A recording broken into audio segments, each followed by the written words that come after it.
What's going on, folks? I want to talk about this article, CNN Health, headline, Fat But Fit is a Myth When It Comes to Heart Health, new study shows, January 21st.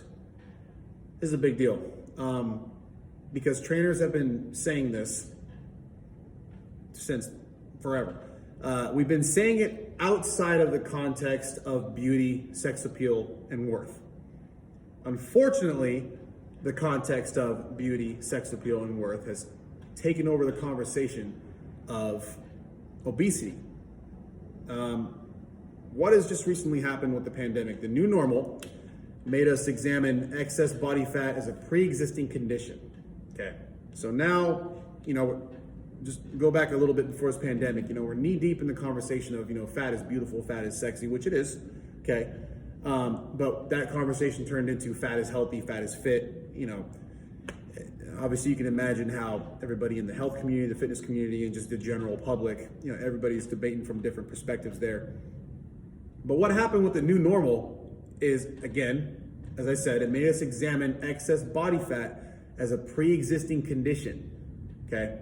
So now that this pandemic is putting us all in the same bucket, we're all told from medical professionals that if you're obese, okay, if you have these heart conditions, that is going to really affect how your body responds to this virus, okay? It's not going to put you in a good position. If you're at risk, you're at risk. And all of a sudden, like that, no one's talking about what the fuck is sexy because it's about health now. The conversation went back to where it should be. And like I've said, trainers have been saying this for years, but the conversation about whether or not, where fat falls on the sex meter, right, or the beauty meter, that took over the conversation when it should have been just about health, okay? I have friends that decided to get fit because they got tired of being out of breath going up the stairs. I have friends that were sick and tired of being out of breath tying their shoes, okay?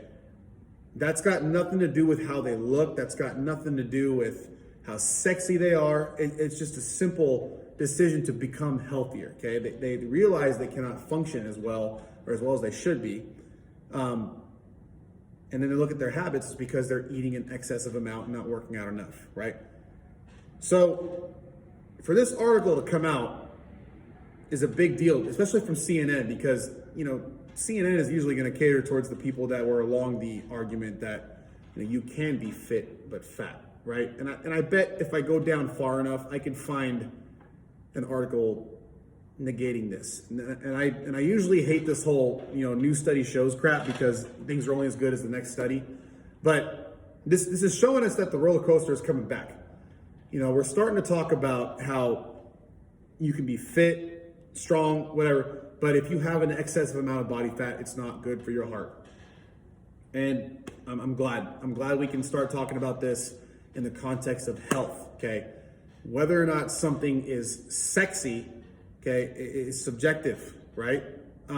If you're at risk, you're at risk. And I'll tell you what wasn't subjective is if you're going in for COVID treatment and they tell you like, look, your heart's weak, you have an excessive amount of body fat, that's going to affect the way we go about this and your recovery. That again, that had nothing to do with sexiness, right? The doctor isn't going to say your heart's weak, but you're sexy, so you'll be fine.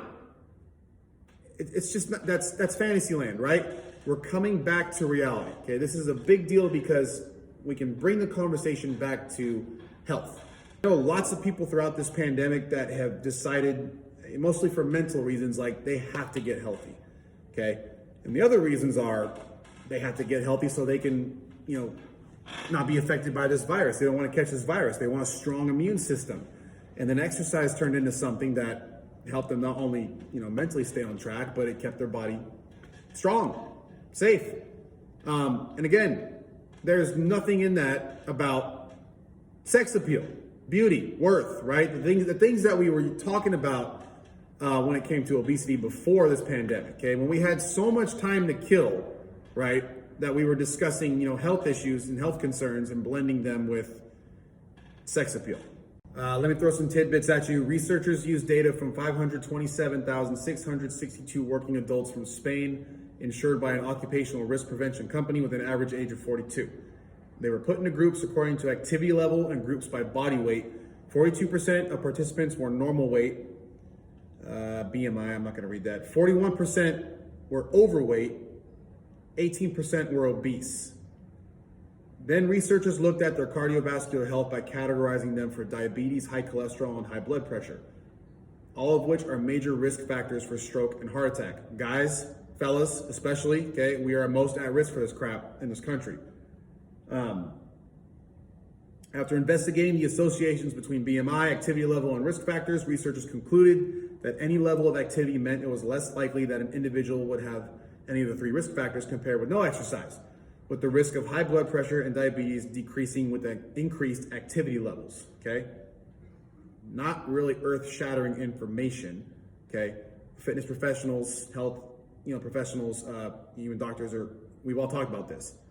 But it's cool that it's back out there on mainstream media, right? Because before the conversation, again, socially, we were talking about what's sexy. Quote, this tells us that everyone, irrespective of their body weight, should be physically active to safeguard their health. It goes on. However, the study showed greater cardiovascular risk for overweight and obese participants compared with those of a normal weight, regardless of how much exercise they did. Participants who were obese and active were twice as likely to have high cholesterol, 4 times as likely to have diabetes, and 5 times as likely to have high blood pressure as those who were normal weight but inactive. Quote, exercise does not seem to compensate for the negative effects of excess weight. This finding was also observed overall in both men and women when they were analyzed separately. So not only that, we're starting to combine the genders into this conversation. It's amazing to me because watching the obesity conversation go from nonsense and away from health and sex appeal back to this on mainstream media, like I said, this is really big. And again, I think it's because, this is considered a really serious pre-existing condition, amidst this pandemic, amidst this new normal. All right, thanks for putting up with all that. Until next time.